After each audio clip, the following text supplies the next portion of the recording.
Hello, hello, Aurelia Davis, the educator's educator, coming back to you one more time. Glad to be here. Hope everybody is doing fine out there. We've come to the end of another week after the Labor Day holiday, and I just hope everybody's doing well. Teachers, talking to you specifically, I hope that you have just sort of gotten into a familiar groove with your teaching now. That those first few weeks can be very stressful because you don't really know what exactly who you're working with and what you have to do. But hopefully that groove will be able to just be a little bit smoother coming into the next couple of weeks and next couple of months. Remember, you're the one that sets the pace in your classroom. You're the one that sets the pace in your classroom. Make sure that you do not set the pace somebody else has given you. I mean, there are still things to do coming from the top, coming from your administrators, but at the same time, you have to set the pace. You have to set the pace. Your first and foremost priority are those students sitting in front of you, those students that are sitting in front of you. That's your first priority. Like I started out before, my name is Aurelia Davis, the educator's educator. And a little information and background about me. I'm a retired school teacher from Chicago Public Schools with over 30 years of experience. And if this is your first time seeing me, welcome, welcome, welcome. Look at some of my other videos. I try to come to you weekly and let you know exactly and share some of my expertise with you because these are things that veteran teachers, we have lived through what some of you new teachers are going through now. There's nothing new under the sun. You guys had the pandemic, we had some other stuff. But at the same time, when it finally came down to it, you had to basically stand on your feet and keep doing the job that you wanted to do. If your desire was to be a teacher, then that's what you have to keep on doing. But my experience expands to me mentoring teachers and getting my master's degree in teacher leadership, which has helped me a lot. And then after retiring in 2012, I found myself still wanting to be able to aid new educators or veteran educators and just sort of share my expertise. It's something that if you have it, give it. Okay, if you have it, give it. I remember at my school where we would basically go around and look at each other's lesson plans and projects and things like that, and we would pump each other up because there was no such thing as stealing my stuff. Okay, we shared a lot of things, and what basically worked in one classroom would possibly work in another classroom. So the idea of sharing is something that is very important in your building, and you want to get that going. That's why you work in teams. That's why you work with your with the teacher across the hall that have the same, that's teaching the same grade as you. You want to get into that point where we are in this job together. That's what it is, in this job together. I'll usually will tell the story about how we at my particular school talked about how many children we were responsible for. And my principal said at one time at a meeting, she said somebody came up to me and asked me, how many students do you have in your building? She said, oh, about 650. And then she basically turned to us and she said, you guys are responsible for 650 students. Well, it made sense. It made sense. That mean we basically taught the first from the first floor all the way up to the third floor. We taught from the first floor all the way up to the third floor. And when the children looked at how many teachers, I have about 20 teachers, okay, because anybody can come into anybody's classroom and just put themselves in the position as an educator in that particular room, whether you taught kindergarten or eighth grade. When the teacher stepped in place, and then of course all of our ancillary staff, our janitors and the nurses and the clerks and everything, we owned all of the children, and that set up a very, very good working environment. Everybody was not off by themselves doing their own thing. There was no such thing because we had a collaborative job to do together. And that's what we tried to do on a daily basis. Well, we've been talking about lesson plans all week and about lesson plans out my head. But in the meantime, sometimes this is where we stumble and fall. So to have lessons and know that people are having problems with lessons, then you want to be able to offer some kind of support, offer some kind of some strategies that will help people look at lessons a little bit differently as to how you would teach in a classroom, how you would present a lesson, how you would carry it through. And I'm not going to go back into all of those things that I talked about since Tuesday, but you can feel free to go over to my website, aureliadavis.com, and look at my other lives and see exactly what did take place this week. Well, today I was just going to tap back into the benefits of having a good lesson plan. The benefits. How does it benefit you as an educator? How does it benefit you as an educator? Well, I did a little research. I know what it does to help me, but I want to give you something a little bit more as that has been stated by the people at the top. Okay, they say forming teacher and student goals. When you're starting as an educator, and when you start that class in September, you have goals that you want to meet as an educator, and then you have goals for your children that you want to meet as an educator. So the students, that's you're responsible for them, and you set the goals, and you see how you're going to be able to meet those goals day by day, hour by hour, month by month, week by week. And your ending point in that goal line that you see in June. What do I hope to accomplish by June? And sometimes you can break it down. What do I hope to accomplish by the end of this week? What do I hope to accomplish by the end of this today? So you can break it down to daily goals, weekly goals, monthly goals, and then you can also break it down to I would say quarterly goals, because every 3 months or a quarter is September, October, November, or however it falls in your school. And that's when report cards are coming up. I really, the first time for it's talking about report cards, I really would let my parents know that that first grade that I gave them for report cards was not the grade of where they had accomplished something within the 3 weeks or 3 months that we had been together, because it just basically covered the surface. We didn't delve deep into it.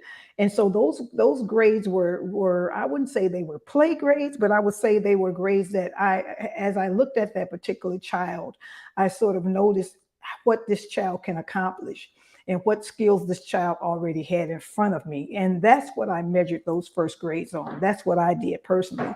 I measured those grades on what the child had already, and what skills he had developed already.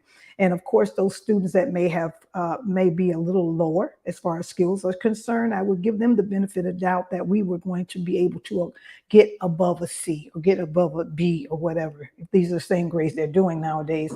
But by the mid-year, by December, those were hardcore grades of things and lessons that I had taught for the first 3 or 4 months that I knew the children were very accurate on as far as what they knew, the lessons and the skills that they had developed over the last 3 or 4 months.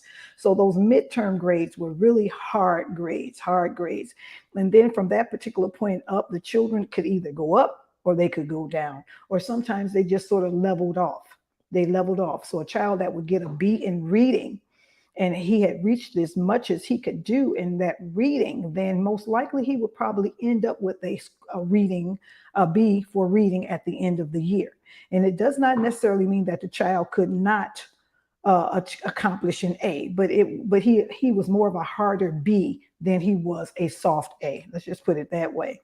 So the goals I would set for my children that first 3 months, I would look and see exactly where they were. I would take them individually. Sometimes I would take them in groups.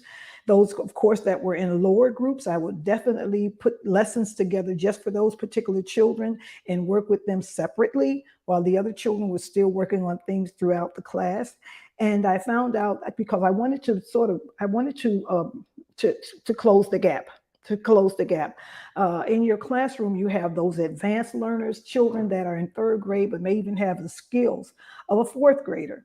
Then you have that middle group that's at 3rd grade level, but you can always push them a little bit more toward the 4th grade. And then, of course, you have those children that might be below because of one thing or the other, language or IEPs, that are in the 2nd grade. And so you want to sort of push them as close to 3rd grade as possible. You being the individual and being with those students every day, you know what you have to work with. You know what hurdles you have to get over in order for the children to meet those particular goals. So you set those goals on a regular basis. And a lot of times you would aim for the stars, aim for the moon, but you fall down on the stars. It's okay. You have did your job. And I've said one time before, as long as a child coming to me in September, as long as I saw some movement within that child, be it sometime it would go backwards, because of different things that was not in my control. But as long as I saw some movement where they were different in a different place than when they started, I was satisfied with that. I was satisfied with that. That made me happy because I was able to give that child something for the time he was with me.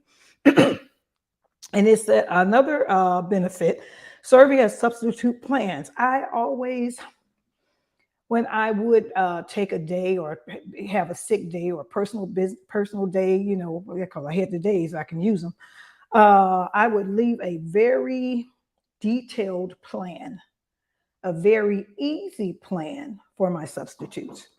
I set up, and I'm just going to be honest, that's when those worksheets and activity sheets and activities and, things that the children had already been working on, that's when those that's when those were very beneficial to my classroom. That's when those were very beneficial to my classroom.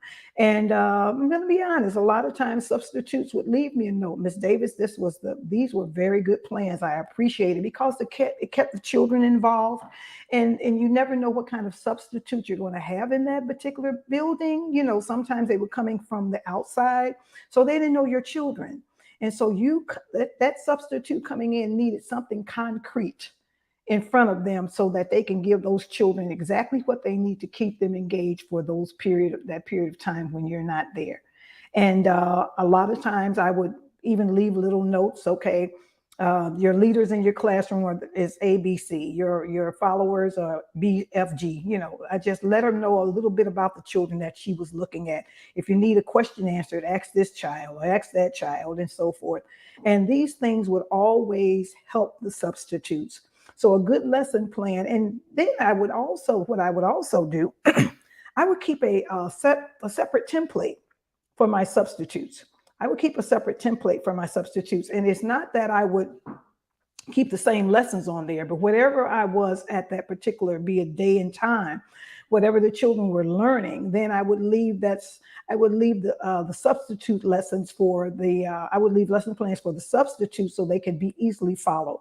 And the good thing about it is that the children had some knowledge about the things that they were assigned to do, because it wasn't something brand new, which would have left a substitute in very dire situation, but as long as it was something that the children were familiar with, we've read the story. We start the story in the beginning of the week. Okay, now you can just read to your neighbor and so on and so forth. And those types of things, very simple objectives for a substitute to read and understand. And so I always did that.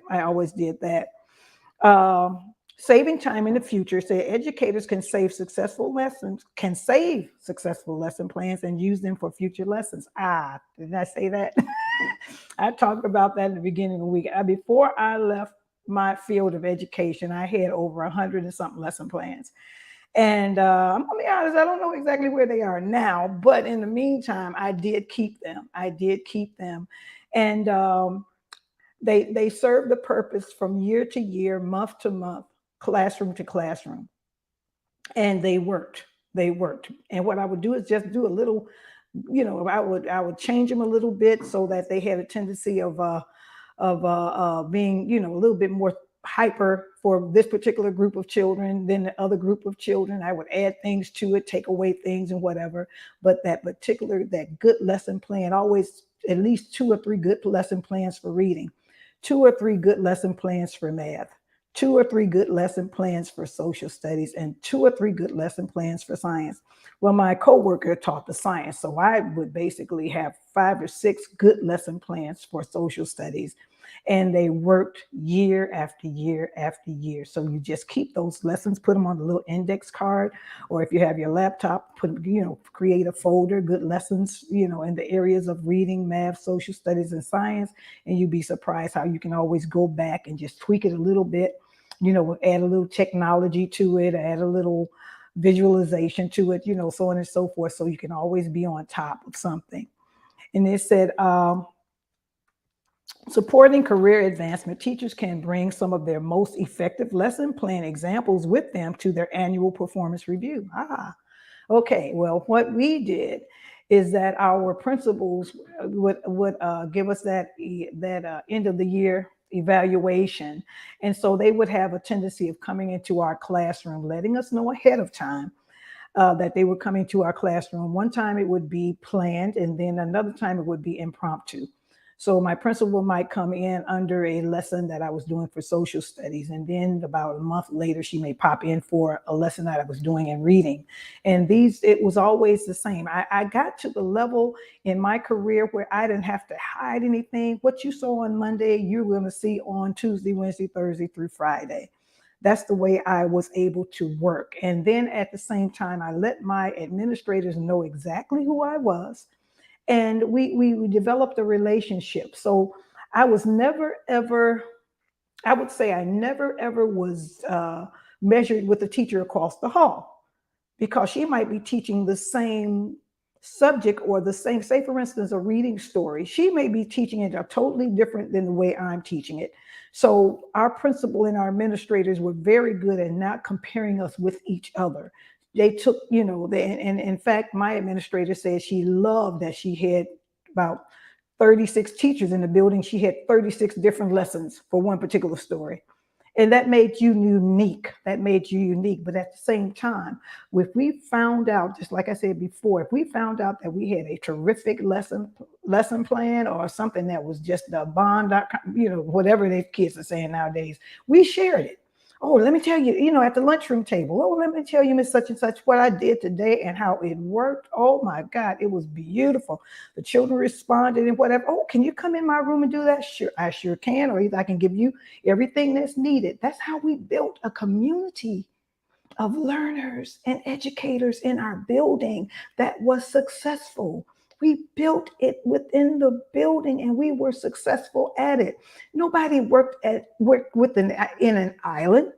The whole school was on top of the island. And so we all helped each other out.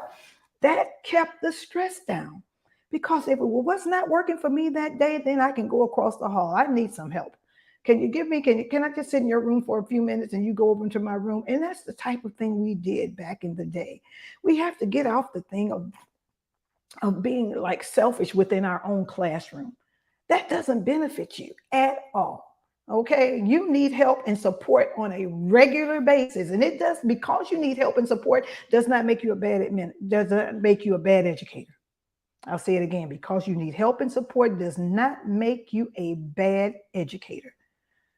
It's a dual effort. It's a collaborative effort where everybody is helping to get these children to the level that they need in order for them to learn. And we deal with those things, and that's what we work on. So that was some of the benefits. It was about 4 forming teacher and student goals. We're going to keep that going. Providing teacher with visualization. Oh, I forgot that one. Okay. Providing the teacher with visualization. After educators complete a lesson plan, they can usually better visualize each step of the lesson. This helps them to prepare materials and focus on activities they can incorporate to engage their students in the learning process. So, of course, that's talking about how you take that lesson from step to step. But like I said before, I'm very flexible. I'm very flexible with how that lesson is going to go. If the children take me into a different dynamic or a different subject, most likely I'm going to go there, because because they are still engaged, they are still involved, and it does not necessarily mean I won't take them back to where we were. But if they're excited about something, I'm going to initiate. I'm going to help with that excitement. I'm going to help push that excitement and that motivation about things that we have that they're talking about, because it keeps them engaged. It keeps them involved. And it basically helps you learn a little bit more about what they do like and what they are concerned about and what they would like to know more about. So benefits as serving as substitute plans, we talked about that. Saving time in the future. Like I said before, save your best lesson plans, put them in a box or something so you can easily have access to them throughout the years, and then feel free to share them with somebody.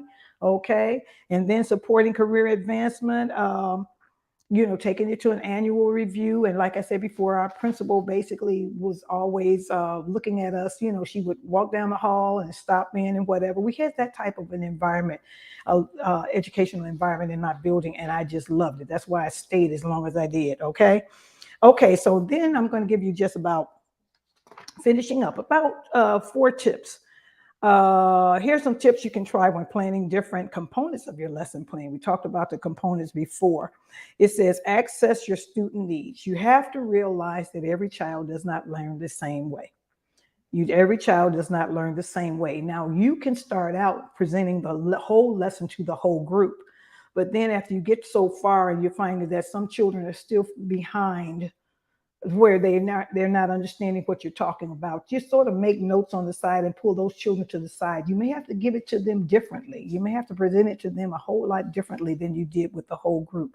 They have been pushing for the last 10 or 15, 20 years that we have to start teaching to individual children instead of teaching to a group of children.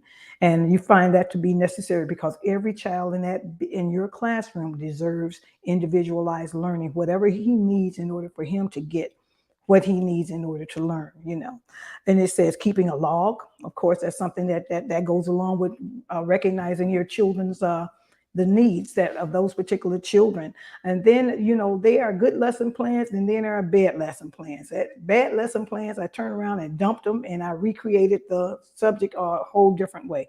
I took it to another level and redid it. But some of those other things I would just toss in the garbage and never go back that way again. And I'm going to be honest, some of those lessons were coming out of the book. So I had to turn around and tweak them to Aurelia Davis style, because the unfortunate thing, they will put, prepared lesson plans, pre-prepared, that's what I'm trying to say, lesson plans that other educators have written. That doesn't necessarily mean it will be for your children. They're teaching in not in the suburbs, they're teaching in a suburb somewhere, and you're going to bring that same lesson to an urban setting. Most likely it's not going to work. It's not going to work. You're going to have to turn it around and twist it and turn it upside down and toss it back over your children and make it work for your children so they understand exactly what you're trying to teach. It says practice previously taught materials. You can strengthen students' knowledge by reviewing past content in your plans. That's what I'm saying. That basically something I taught in September, I may teach it again in November or October. I just basically carry it through. And what that does is it builds up continuity, it builds up strength about a particular subject. And a real good example in my math book for 3rd grade, of course, you would start with subtraction and addition. I usually taught that subtraction was the opposite of an addition. And then by the time our children got to multiplication and division, I taught them that was opposite. Those were opposite. Those two, steps and those two things go together. Well, when I started teaching with the multiplication, I took my children all the way back to addition. And they had a tendency of understanding multiplication a little bit better. So what I taught in September, I brought it back up in November or December. So you don't really throw anything out, especially if it's going to help with another subject further down the road. You just keep things in place and just help the children just keep building. I guess that's what they're calling scaffolding. Hello, which was a word we didn't use when I was teaching. But building on top, you're building that bridge, you're building that mountain where everything within the mountain the children have knowledge of. They said have a backup plan. Well, my backup plan is basically I think on my feet. I always think on my feet. Lessons, I may have had a week of beautiful lessons all set up. I may not be able to teach them that week. I may have to teach them the following week. And like I said before, I don't put myself on a time limit. Because sometimes your time limit is not what the children's time limit is. In other words, you're pushing and pushing and pushing, and they're further back this way. So you have to basically meet them where they are. You have to always meet them where they are. And I think that pandemic, teaching remote through the pandemic has taught a lot of educators that you basically have to meet the children where they are. It's like I stated yesterday, it has already been reported that that the country's students are 2 years behind. They were trying to see if that didn't happen, but it did. So it's a lot of catching up we're going to do. The good thing about it is that we're all in the same boat at the same time, floating on the river. So they can't compare this state with that state or that state with this state and said, you did remote learning better. No, no, no, all of them. It was the type of thing that took us out of our comfort zone, not being in that classroom. And to do remote learning, I'm going to even assume that once it started, it really didn't get going until about 3 or 4 months later, as to understanding what it was all about. Some teachers have told me they spent the majority of the time catching up with the children, trying to find the students. They have a list of 15 or 20 or 30, and they only have 10 that are doing remote. That's time consuming. So what can you teach if you're chasing children down, through technology? You couldn't. When they never did say it that they did well during the pandemic, but now we know that they did not do well during the pandemic, and that's something that has to be fixed. It's something we're going to have to really get together and fix. Well, I've said enough. I've had a long morning. I'm getting ready to go and fix me something to, get a nice cool glass of lemonade or something. But if you need help with your lesson plans, I'll say it again, if you need help with your lesson plans or any other services that I can possibly provide you, well, with the lesson plan, I'm starting a lesson plan audit. That means you can present a lesson plan to me, send it to me, and I'll look at it, and now we'll get on a conference call or something and just basically talk about what you might want to change or, what you might want to add or delete or so on and so forth. So if you need some services like that, feel free to go over to my website, AureliaDavis.com, AureliaDavis.com. That's AREULIADAVIS.com.